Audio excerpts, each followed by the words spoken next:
lors des agitations qui avaient gagné un bon nombre de pays arabes en 2011, lorsque nous évoquions l'exception marocaine, puisque nous sommes un peu les pères fondateurs de cette expression, nous ne pensions pas que l'avenir nous donnerait raison aussi vite.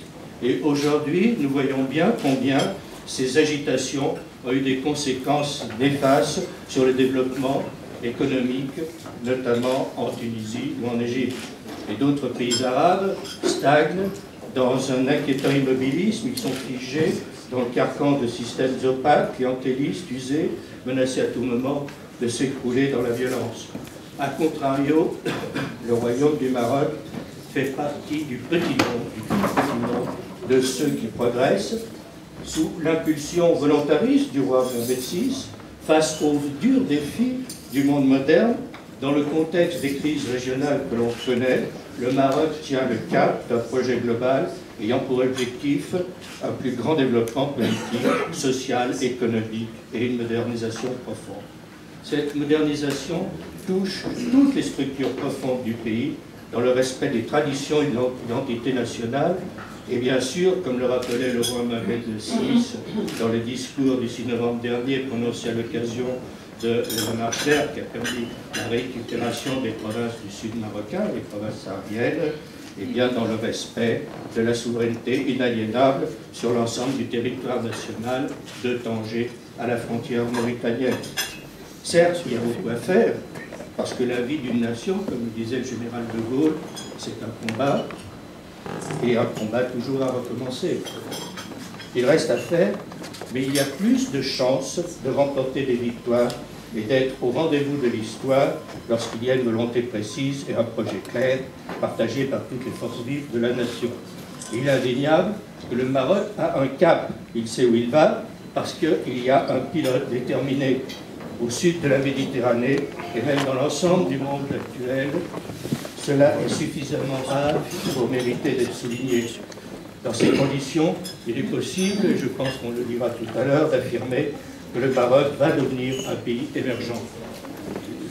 En même temps, c'est une puissance incontournable en raison de son rôle central pour la stabilité au sud de la Méditerranée, en raison également de son ambition africaine.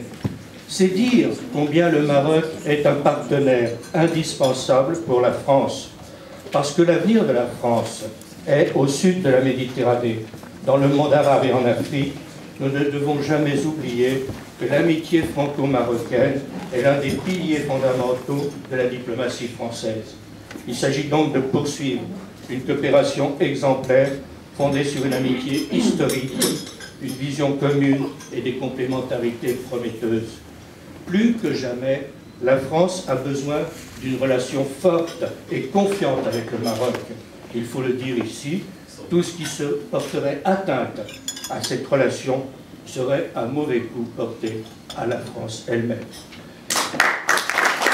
L'indépendance du Maroc, les choix ont été faits pour aller sur multipartisme, pour aller sur libéralisme, ce qui n'était pas à l'époque des choix évidents ou des choix dans l'air du temps pour des jeunes pays qui accédaient à l'indépendance. Mais même après, aujourd'hui encore, on constate à travers un certain nombre d'initiatives que un certain nombre de choix qui ont été faits sont des choix audacieux, dans le sens où aujourd'hui, dans le domaine politique, quand on voit les réformes qui ont été introduites sur la Moudouana, quand on voit les réformes qui ont été introduites à travers l'instance équité et réconciliation pour créer les conditions d'une nouvelle dynamique politique, quand on voit les choix qui ont été faits en matière de développement territorial à travers un pari qui a été fait pour le développement des infrastructures, pour le développement de projets comme celui de Tanger-Med, qui aujourd'hui constitue une locomotive pour la région du Nord, quand on voit un certain nombre de choix qui ont été faits sur le développement durable, qui ne sont pas du tout évidents pour un pays qui aujourd'hui n'a pas de ressources naturelles très présentes. Donc faire un choix par exemple sur l'énergie renouvelable, quand on sait que sur le court terme, probablement le coût de cette énergie sera plus élevé que des énergies traditionnelles. Cela relève d'un pari qui est fait sur l'avenir. C'est que le Maroc, pays peu doté de ressources, comme vous l'avez rappelé, M. Ouazzane, a fait le choix du développement durable et du développement humain. Et ça, je ne connais pas un pays émergent qui ait fait ce choix. Alors certes, c'est peut-être un choix à risque, c'est peut-être un choix coûteux, mais je n'en suis pas si certain aujourd'hui quand je vois les dernières déclarations faites par M. Bakouri sur le plan, par exemple, solaire, horizon 2015, et en 2020-2025, le Maroc pourrait exporter de l'économie verte. Ça, c'est quelque chose qu'on ne pouvait pas imaginer il y a encore 20 ans. Et développement humain aussi. Alors, développement humain, c'est lié à ce qu'on appelle l'INDH, l'Initiative nationale pour le développement humain. Cela veut dire qu'à l'initiative de Mohamed VI, tous les programmes ont un volet INDH, mettant en cause l'espérance de vie, la formation et les créations d'emplois. Tous les programmes depuis 2005 ont ce volet. Donc voilà ce que j'ai essayé de démontrer dans cet ouvrage. Je vais reprendre un peu dans le détail chacun de ces points. Et bien sûr, j'espère surtout pouvoir répondre à vos questions. D'abord, la première question, c'est le Maroc, économie émergente. Alors bien sûr, on peut toujours dire qu'est-ce que c'est qu'une économie émergente. Le dictionnaire, qui prend toujours des formules simples, dirait que c'est une économie qui émerge, mais émerge d'où? Et va où? Et donc, sur ce point, moi, je dirais simplement que le Maroc, c'est un pays qui fait, en moyenne sur 15 ans, plus de 4% de croissance. Avec des pics à plus de 7%, mais aussi des moins à 2%, etc. Ça, c'est une réalité. En 15 ans, il y a toujours des hauts et des bas, mais l'amplitude s'est réduite et la croissance est de plus en plus régulière, car il existe au Maroc un facteur important que le facteur climatique, et on sait que le poids de l'agriculture dans le PIB marocain est extrêmement élevé.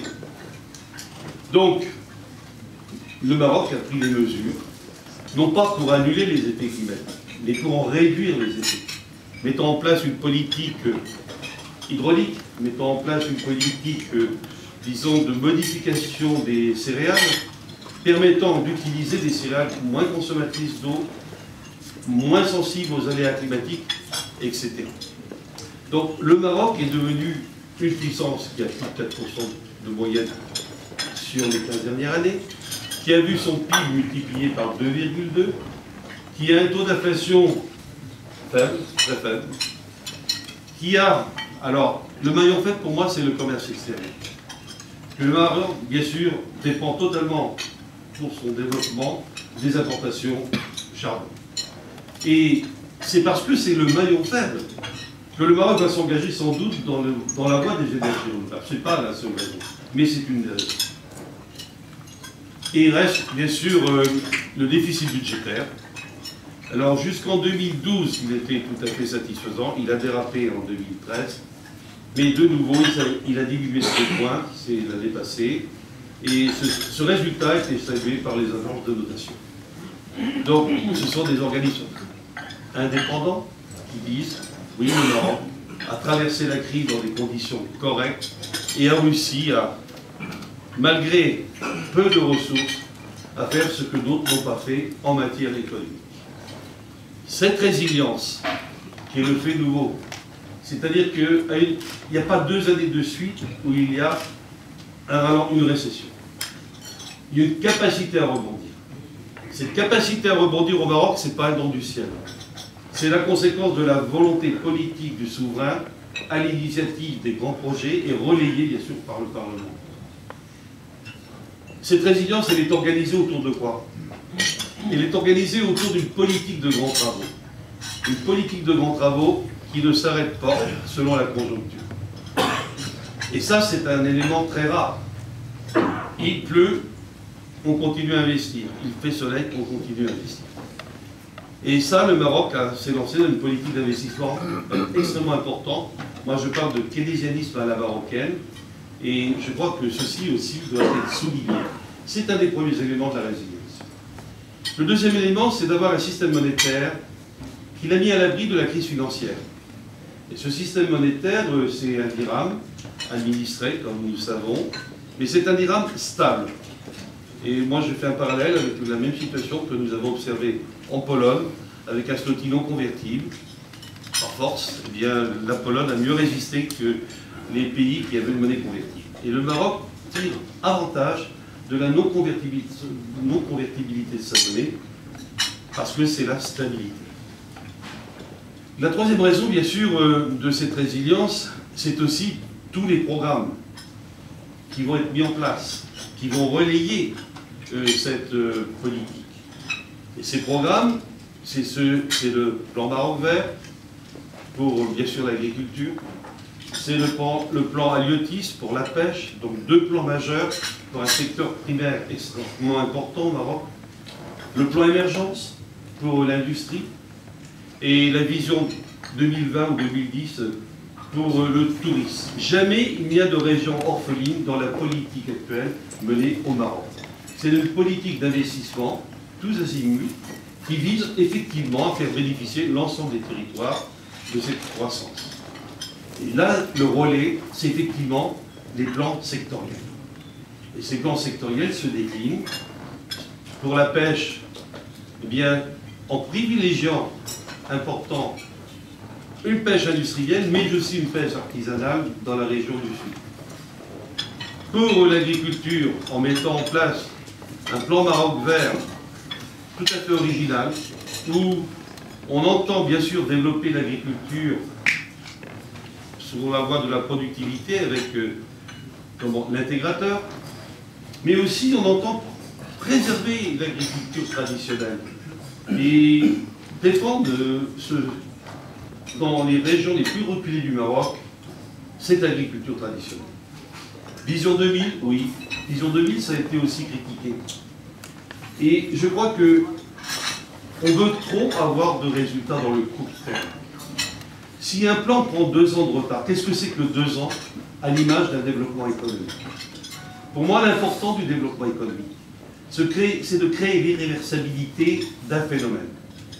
Or, cette irréversibilité, elle a été faite dans le domaine du tourisme, avec l'implantation de nouvelles cités balnéaires.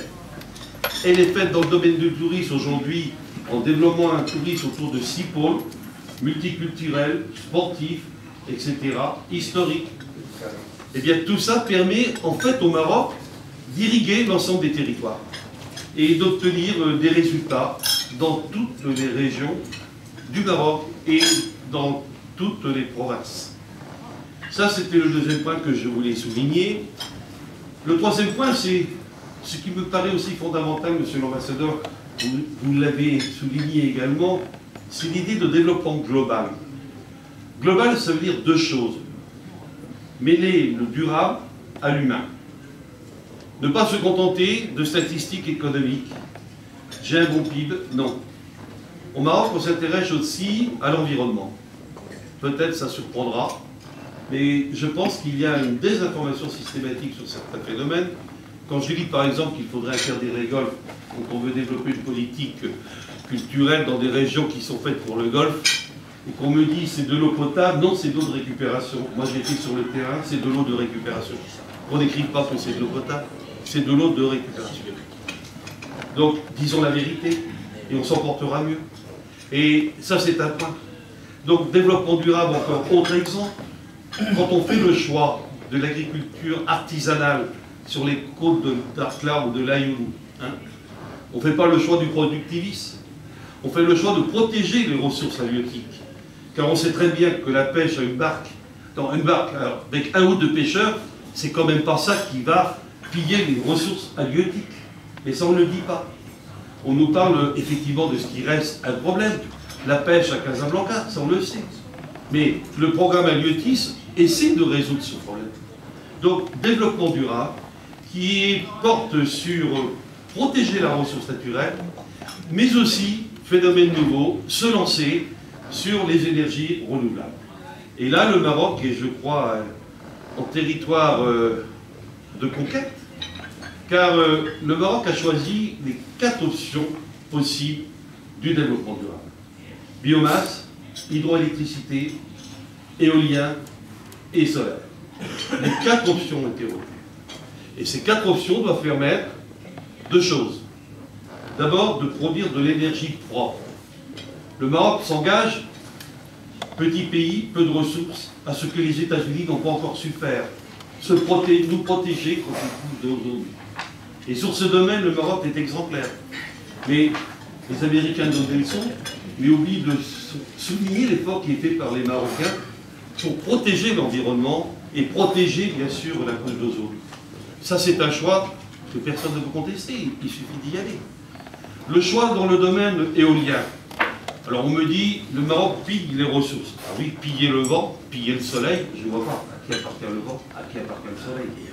Ce sont des ressources qui se renouvellent continuellement. Donc je dirais que sur ce plan, d'énergie renouvelable et d'énergie solaire par exemple, ça coûte cher. Il est probable que ça coûtera dans un premier temps plus cher. Et voyez-vous, nous, quand le général de Gaulle, quand il suit un vieux gaulliste, eh bien, quand le général de Gaulle a choisi le nucléaire, il n'a pas choisi la voie du moins cher. Il a choisi la voie de l'indépendance. Et il a choisi la voie du temps, dans le temps. Eh bien, c'est le même choix qui est fait actuellement. On ne choisit pas le court terme. Moi, je suis keynésien par certains aspects, mais je n'aime pas cette formule. Dans le court terme, dans le long terme, nous serons tous morts. Oui, peut-être, mais pas nos enfants ni nos petits-enfants. Et donc, je crois qu'il faut penser à eux dès maintenant.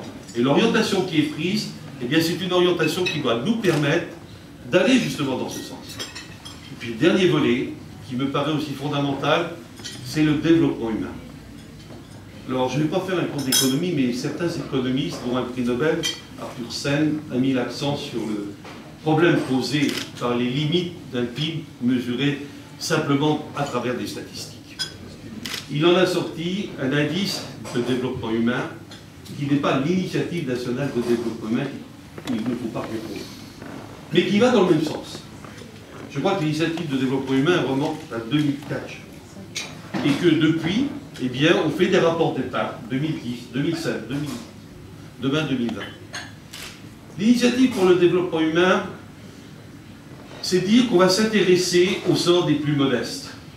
Et qu'on va mettre en place, non seulement les mesures, mais ce qui est fondamental, un observatoire pour voir ce qui a été fait, pour voir si ce qui a été fait permet d'obtenir des résultats. Et ce développement humain, bien sûr, vous le retrouvez dans le plan Maroc Vert, où on mixe, bien sûr, développement économique et développement humain. Il est au cœur du programme Aliotis. Il est au cœur du programme Émergence. Je voudrais dire quelques mots de ce magnifique programme de Tangemed et de ce qu'a fait Carlos Ghosn avec nos amis marocains.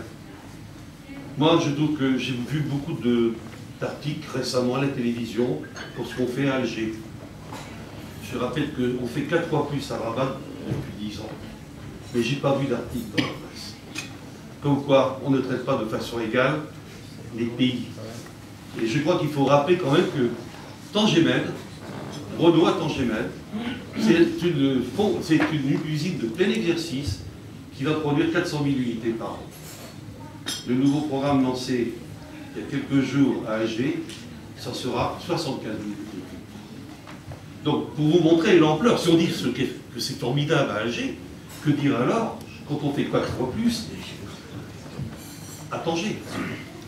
Donc voilà ce que je voulais vous dire globalement dans mes propos et conclure sur 2 points.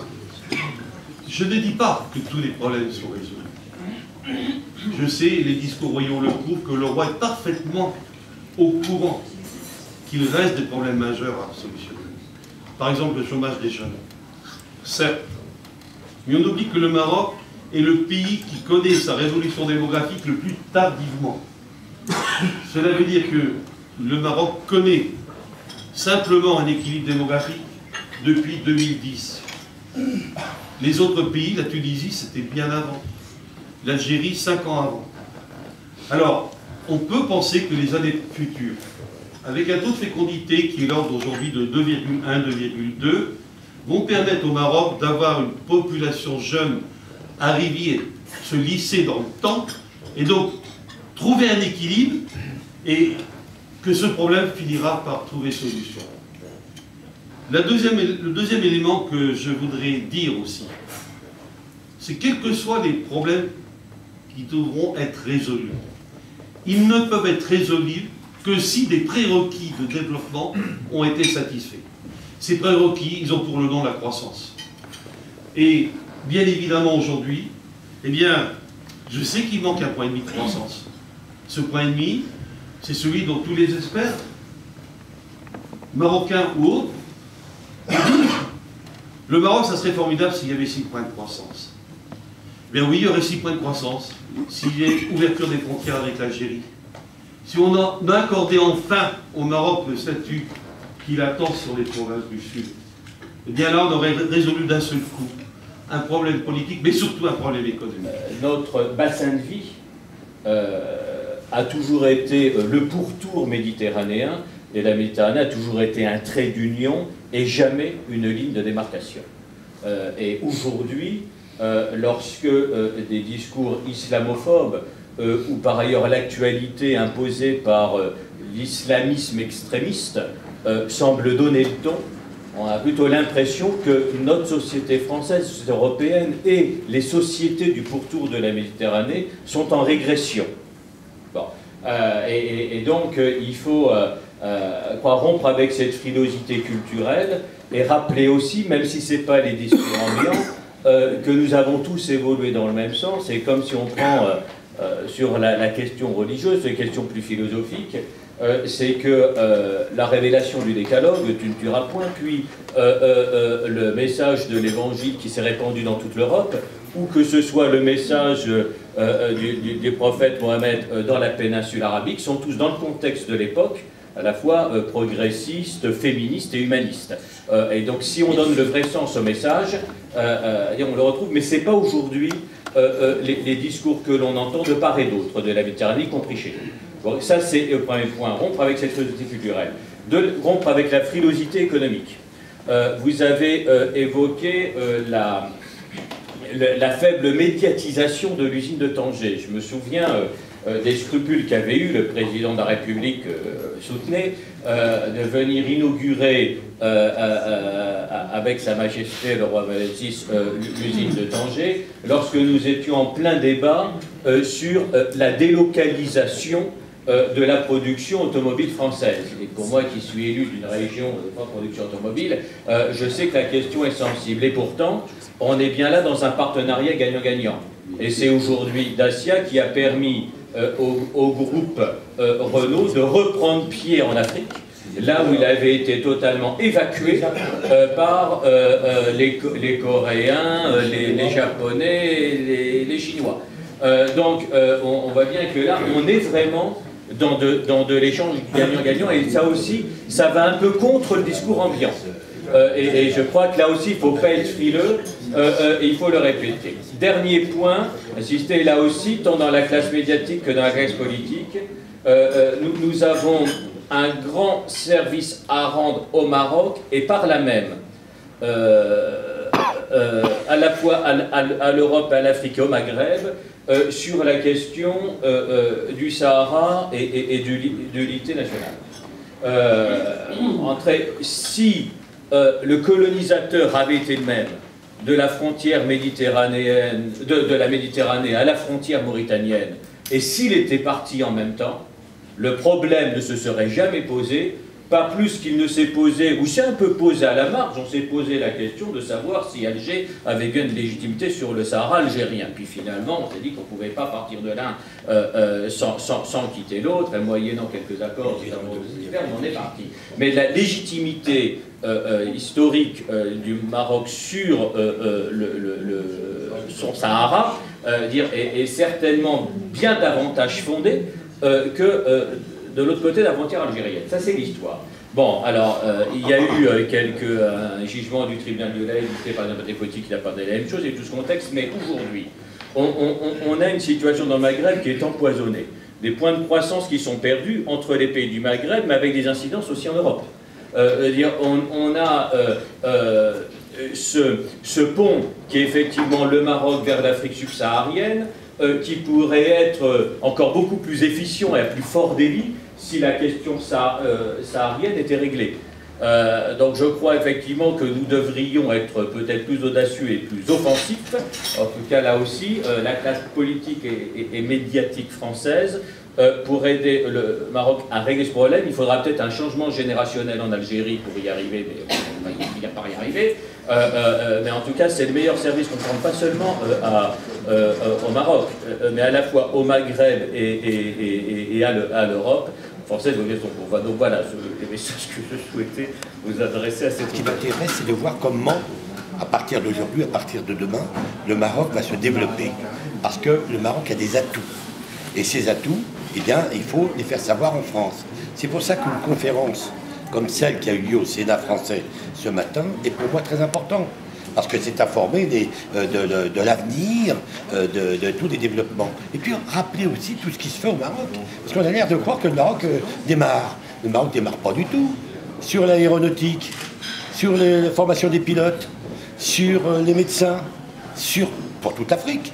Et donc, moi, je crois qu'il faut absolument qu'on regarde d'une manière différente un grand pays qui est le Maroc. Il faut le regarder d'un œil différent.